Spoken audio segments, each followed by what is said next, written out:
नमस्कार मित्रांनो, good morning.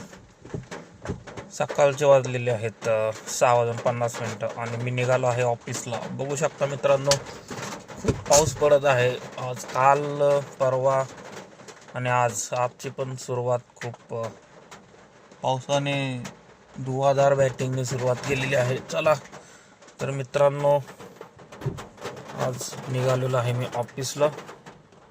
ही आपली स्विफ्ट गाडी आहे, 2014चा मॉडेल आहे.